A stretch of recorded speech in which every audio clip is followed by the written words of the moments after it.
One, two, three. 1, 2, 3. Confelicity by Martin Dempsey. It's much harder to dispose of a human finger than one might think. The fingerprint could be eradicated fairly easily with the application of brutal friction from brick or cheese grater, but there was the question of the bulk of the flesh. This could be boiled away, or thinly sliced, or exposed to acid or even ants, but this takes time and some foreplanning and access to certain utensils. Then there is the bone. Every single segment would in fact be readily identifiable as human. Would it be safer to hide it piece by piece, or altogether, as deep underground as one could comfortably dig without risking discovery in the woods? Then there was marrow. Bones aren't immediately dry, they are wet and bend. Shattering them wouldn't work until they had aged sufficiently. Just dropping it into a drain would eventually tempt investigation and might help pinpoint his location. As for DNA, who even knew how that stuff worked? But investigation shows presented it as if it were magic. So Gavin did the only thing he could think of, given the difficult circumstances. A Carn horn blazed to Gavin's right, laden under a raincoat, with a full cloth shopping bag flapping off each shoulder, and a backpack filled with large bottles of soda, hood up. Turning his head was an uncomfortable effort, but he did. The stream of traffic to his left was slowing, and a second horn sounded. It was pouring rain, which had already soaked through his shoes and through to his socks, despite the supermarket only being a mile away. Even with his hood up, Gavin's face was wet, and he could feel rivulets of soaking water forming under his armpits. A third horn barked a protest. Gavin stopped, trying to locate the source of the commotion. A grey flash darted between two of the slowing cars, doubled back, and halted. It was a dog, a small grey pit bull. It crouched, attempting to huddle between the two streams of traffic. Gavin looked up and down the street. He was the only pedestrian in eyeshot. Unwilling to set his shopping down on the slick tarmac, Gavin waded out into the road. Waving a thanks to the car that had drawn to a halt, he flapped and dripped over to the small animal that nodded its snout towards him. Gavin reached down seeking a collar but couldn't find one, so Gavin patted the creature's butt and attempted to steer it towards the curb, struggling to keep the straps of his bags on his shoulders. Back on the comparative safety of the pavement, Gavin said, "Sit," in his most commanding tone, and pointed at the white flash of fur on the tip of its muzzle. The dog sat. Gavin felt again for a collar, which remained absent. Thinking quickly, Gavin emptied one of his backpacks into the other bags and placed it against the pit bull's stomach, linking the straps behind its back, forming a makeshift harness. The dog immediately set off, forcing Gavin to increase his pace and to a stumble following it. She looked back up at him intermittently. Gavin knew he wanted to continue on his way to his apartment, but was trying to think of possible origins for the powerful little ball on legs that tugged against the straps in his hand. In a flash of inspiration, he remembered there was a dog groomer's only one street away from where he lived. Pushing the steamed-over glass-fronted door, the Pitty straining with excitement on her rear legs, Gavin damply reached up to pull his hood back. Behind a white-painted wooden counter, with an array of dog chews and jars and a till on top, was an attractive young woman wearing overalls. Behind her, women moved to the sounds of excited yips, electric flippers, and a quiet radio. "Hi, sorry to bother you. I just wanted to ask if this dog had escaped." Gavin couldn't think of a better way to phrase the question. "Sorry?" Gavin repeated himself, adding, "This dog was found in the middle of the road, so I scooped her up. I was wondering if she'd run away." The groomer said she hadn't, and offered to lend Gavin the lead for her. Gratefully accepted. It was thick and blue, and Gavin wound it once around the dog's neck and attached the chrome clip back on the lead. "Fool the dog warden," the lady said. "To check her for a chip. Finding it easier to manage his bags with the lead, especially now that he didn't need to bend forward at the waist, Gavin started talking to the excitable grey ball that alternated between pausing to sniff and surging forwards. "What if I call you Tulu?"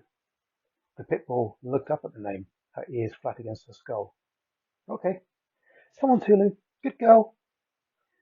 The dog climbed up the stairs of Gavin's apartment building almost exclusively on her rear legs. Once Gavin floundered, dripping through his front door, he let the lead go, and the dog immediately began running around his open-planned flat, rubbing herself against the walls and then leaping immediately on his sofa. Gavin fetched a towel and sat down next to Tulu and started to rub her head and her back and her undercarriage.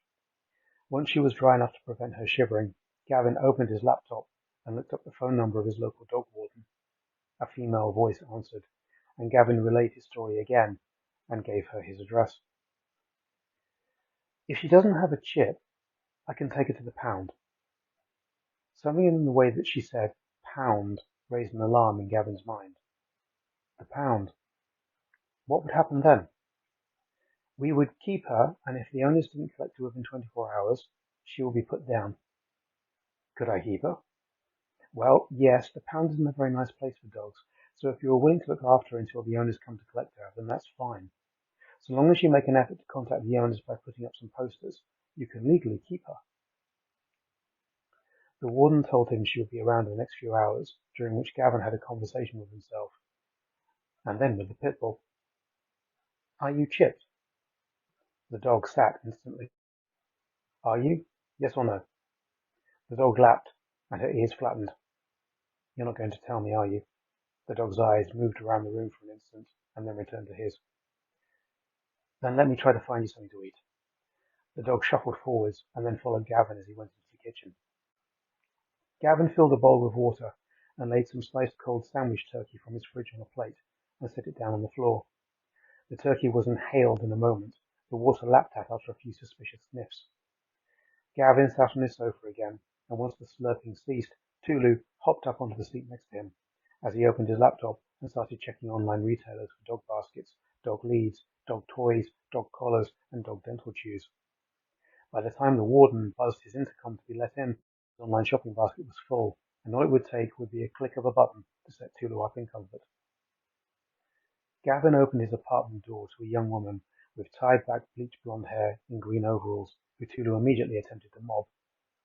For a second, Gavin feared that Tulu had recognized her, but after a couple of pats, as the woman introduced herself, Tulu returned to the sofa and lay down, watching them both with interest. "Hi, I'm Rose, one of the dog wardens. Are you Gavin?" "I am, yes, thank you." "And is this the dog you found?" "It is. She was running down the main road, just outside." "All right. 1 second." The woman drew a handheld electric device from her pocket and made her way over to Tulu, who wagged her tail and sniffed at the contraption with great interest. Gavin was surprised to feel his breath catch as the scanner moved over Tulu's neck, around where her collar would lie, along her back, and over her hindquarters. "I can't find one," Rose said, reinitiating the scan from Tulu's ears. Gavin held his breath. "No. One more pass." This last pass seemed painfully slow, and Tulu looked at him as if questioning what this was all about. "She doesn't seem to have one." Gavin exhaled. Tulu sat up, as if responding to his release of tension. "Okay, so what happens now?" "Well, I can take her to the pound." Rose trailed off. "I'm happy to keep her. My parents had a dog, and I was raised around them.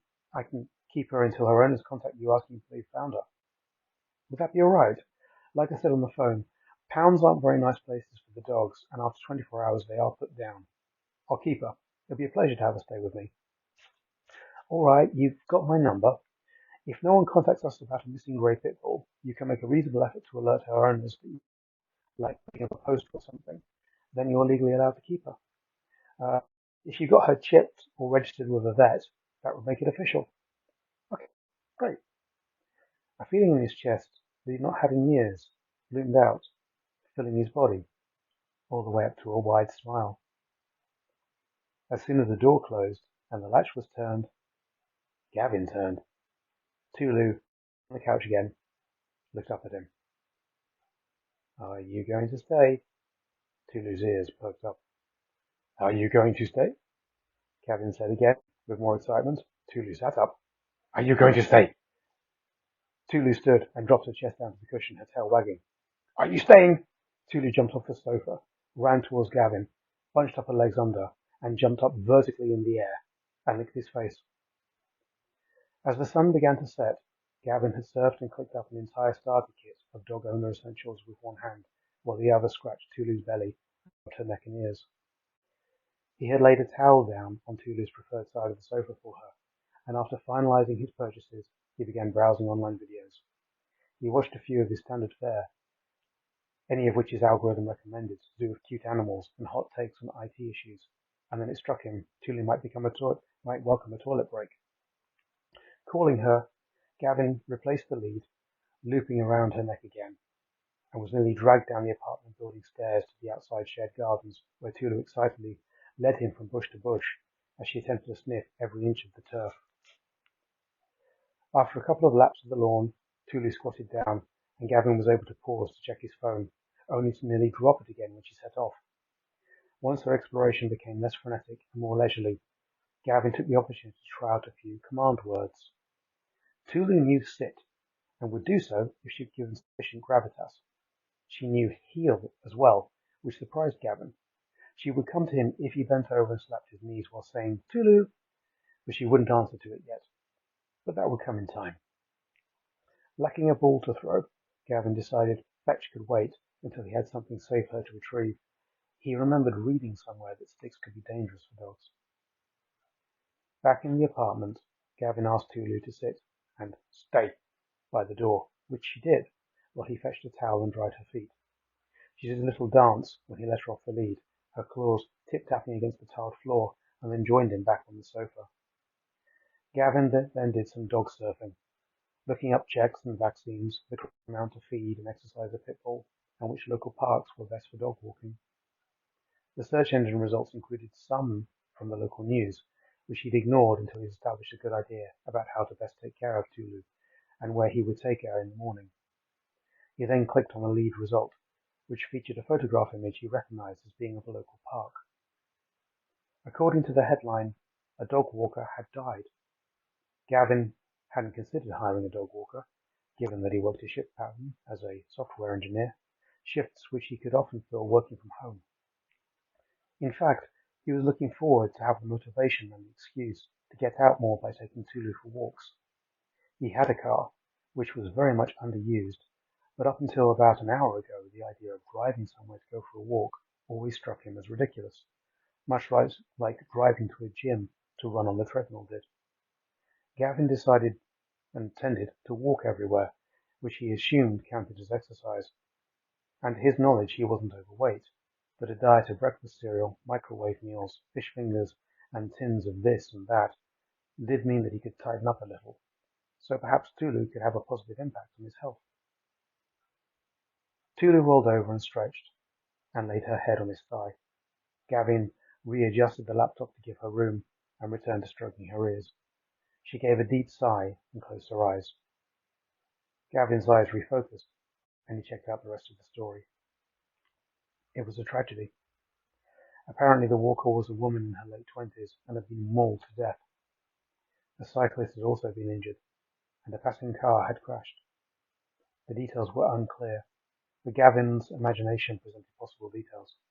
Perhaps some of the dogs had bolted, possibly causing the car to crash, maybe hitting her. Maybe the dogs had chased the cyclist. The article was only a few hours old, but the area had been cordoned off, and police were on the scene. Gavin searched the details of the story and found a video whose thumbnail matched the photograph which had featured the article.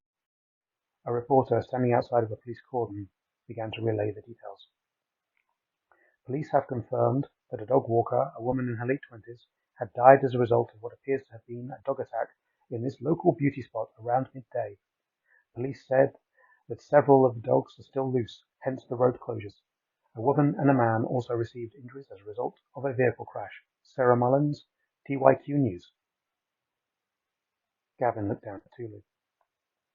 Tulu opened her eyes and looked up at him, took another deep breath, and sighed a hot breath into his thigh, then closed her eyes. Don't be ridiculous. Tulu was one of the friendliest dogs he'd ever met. Plus, the main road was miles away from where the park was. And even if she had been one of the dogs, she wouldn't have been one who was being walked and ran off, most likely. Besides, the dog warden would have been alerted. Surely she'd be the first to know they were looking for a great pit bull, if indeed they were. Also, wouldn't a professional dog walker demand that the dogs be chipped? Of course they would. Tulu couldn't have had anything to do with this. Gavin added a news alert to his internet account, however, just to make sure, and got off the sofa. Patting Tulu to reassure her he'd be back, he used the bathroom.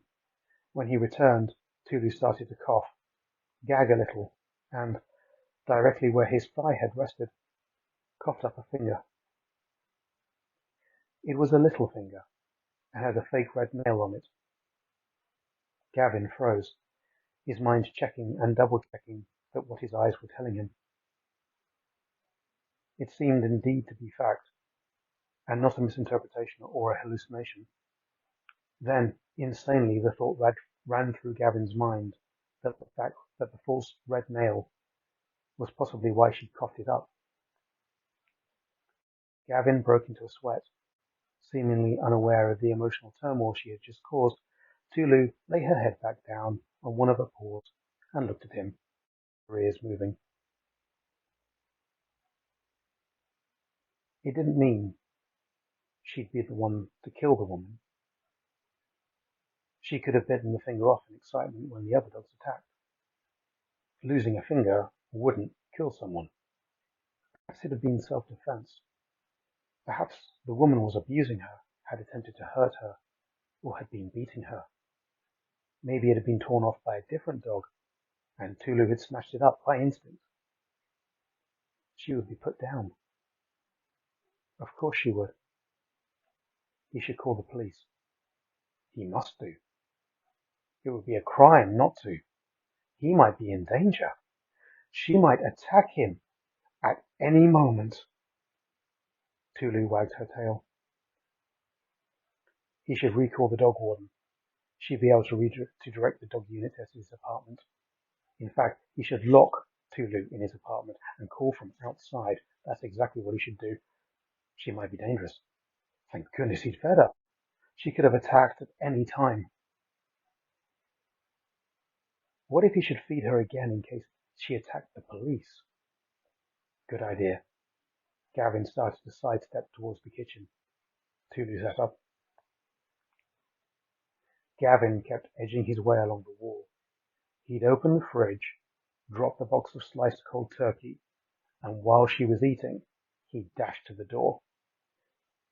Then he called the police from outside. Tulu wagged her tail. Gavin reached the fridge, and Tulu leapt. Gavin stifled a scream as Tulu reached his feet and, in an instant, leapt up and licked his face. She landed at his feet and sat, looking up at him adoringly. Gavin opened the fridge, drew out a single slice, and told her to sit. She did. Gavin, feeling as though he was watching himself in a movie, dropped to sit on his heels and held out the turkey slice, his fingers deliberately obscuring some of it, ramping up his flinch instinct, ready to pull his hand back in an instant. Tulu twitched her nose, delicately took the end of the slice in her front teeth, and sucked it down. Once she had swallowed, she licked his hand. Their eyes met. Gavin walked over to the sofa, Tulu following him. Gavin stared at the finger. Tulu sat. Gavin looked at Tulu. She wagged her tail. Reaching down, Gavin picked up the digit and examined it. Balancing the plastic container under his armpit, he tugged the fake plastic nail free and rested it atop the back of the sofa. Not entirely sure if any of this was real or not. Gavin slowly wrapped the finger in turkey slices until it was a little tight parcel. "Good girl," Gavin said, and fed it to Tulu. The next day, first thing in the morning, Gavin attached a picture of an A4 piece of paper with Tulu's photograph of her lying on his sofa in the centre. "Missing dog" was on the top in large, bold letters, and his phone number was underneath. Gavin stepped back and took a photo of the poster on the tree, his fingers still bearing the stains of the dye he'd bought from the 24-hour co-op near his apartment last night. As soon as he'd saved the image, he took the poster down and stuffed it into a pocket. Tulu, her coat bright black and glossy in the sunlight, lapped and nodded her muzzle as if in approval. "Good girl," Gavin said, and picked up the end of her lead from where he'd rested it in the grass and took her for their first walk.